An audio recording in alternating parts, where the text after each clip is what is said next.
the environment light, the backlight, the key light, and these two small little lights. So yes, I own 5 different lights, and it pretty much can cover all my needs. It's a small video production company and for my YouTube channel. This is not a tutorial on lighting. I am still pretty new to that and have loads to learn. This is more like a recommendation on lights and accessories that I think are of good value and super useful if you are in the same situation as me.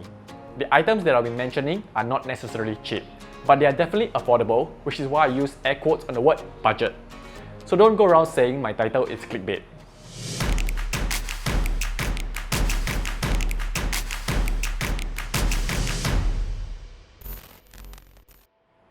Hey guys, what's up? My name is Bernard and welcome to the channel.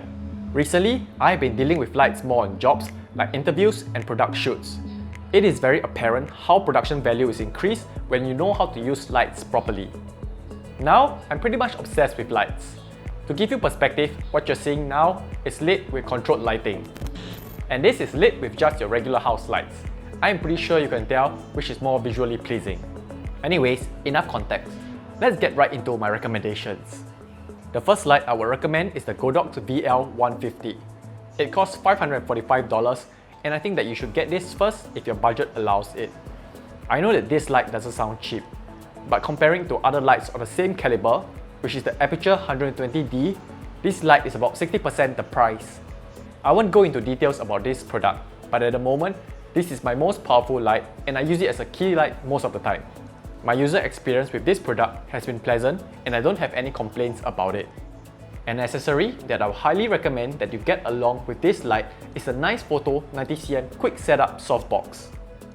This is priced at $130 and I know that once again it doesn't sound cheap, but if you compare it to the Aputure's version, this is less than 50% the cost. It is important to take note and buy a softbox with a quick setup feature. There are other options out there that are cheaper, but you have to painstakingly set them up each time you use it. I would highly recommend that you get a softbox with this feature because it is so convenient and time-saving. My user experience with this softbox has generally been pleasant and the product's quality is okay, but there are some small areas of concern. There have been occasions where I'll find the rods coming out of the slots after storage and the screws coming loose and dropping out. Those are small issues and have easy fixes, so I can't complain much. I guess what you pay for is what you get. The next light I would recommend is the Aputure HR672. If you're on a tighter budget, this light costs about $300 and is good enough to be a key light. In fact, all my videos before this was filmed using that light as a key light because it is much more compact and I'm usually filming my talking heads in a much smaller space. You can watch this video to check out how I set up this light as a key light in a small space. I also use this light in run and gun situations or when I do not have the option to use any diffusion accessories. Because of its size and weight, this light is very portable, making it suitable for run and gun situations. Also, because it is a LED panel, the light produced is softer compared to the light produced from COB lights. In a pinch, I think it is still acceptable to use this light without any diffusion accessories. The third light in my recommendation list is the Aputure 60X. Priced at $550, it is about the same price as the Godox VL150. However, it has less than half the power of the Godox light. Despite that, there are reasons to consider getting the 60X over the VL150. In my opinion, the 60X is much more versatile with all the features and accessories it comes with. Firstly, it is a bi-color light, giving you a CCT range of 2700 to 6500. That itself is a fantastic reason to pick this light. Secondly, because of the built-in aspherical optics, you have the option to put the light in spot or flood mode.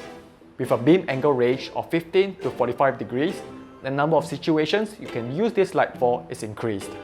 The third reason for getting this light is because of the accessories that comes along with it. This light has many powering options, which is amazing to me.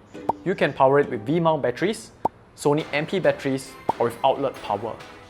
Compared to the VL150, which can only be powered by V-mount batteries or outlet power, it is going to be very costly to use that light in situations where a power socket is not available. As if that isn't good enough, this light also comes with barn doors and a Bowens mount adapter included.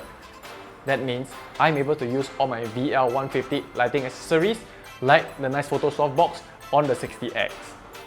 For my usage, since I already have the VL150 as my key light, I use the 60X as either a backlight or a background light.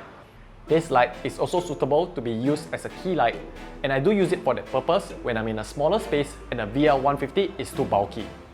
I also use it when I'm on jobs with a smaller budget and I do not have an assistant to help me with the equipment, as the 60X is much more portable. There is an accessory where I would recommend you get along with this light, which is another softbox. As this light has a lower output, I don't think that the Nice Photo 90cm softbox is suitable for this.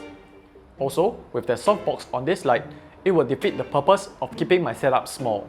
I tried searching around for smaller softboxes with the same quick setup feature, but only came across two options. Aputure has a Light Dome Mini 2, but that costs $189, so I went for the budget option from Trilpo, which only costs $45. However, compared to the softbox from Nice Photo, I feel like the quality of this product is much more questionable. When setting this softbox up, I find that the rods were hard to get into place, and I do get concerns that the parts will come apart. I just got this product recently and I'm unsure how long it will hold out for. But if it does come apart, I might consider going for the Aputure's version. The fourth light in my kit is Aputure F7. The best thing about this light is that it is affordable, costing $137. Other benefits are that this light is bi-colored and very portable. At this stage of my video production level, I only use this light as either a practical light or an on-camera light in run and gun situations. The last light in my kit is the Aputure ALMW. At $290, this light is not exactly cheap. And to be honest, the ALMC looks like a better option. However, I chose to keep this light for two main reasons. One is that there's a stronger light output, and the other is that this light is waterproof.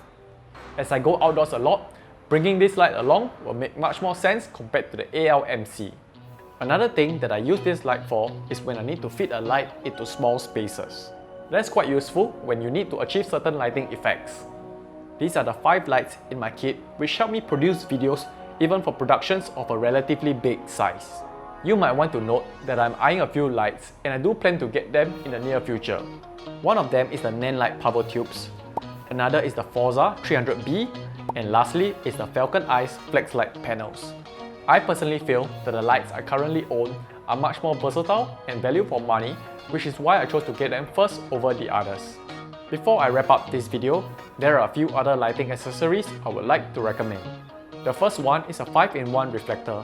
These are usually very affordable and very useful, especially in bright outdoor conditions. The next one is an umbrella.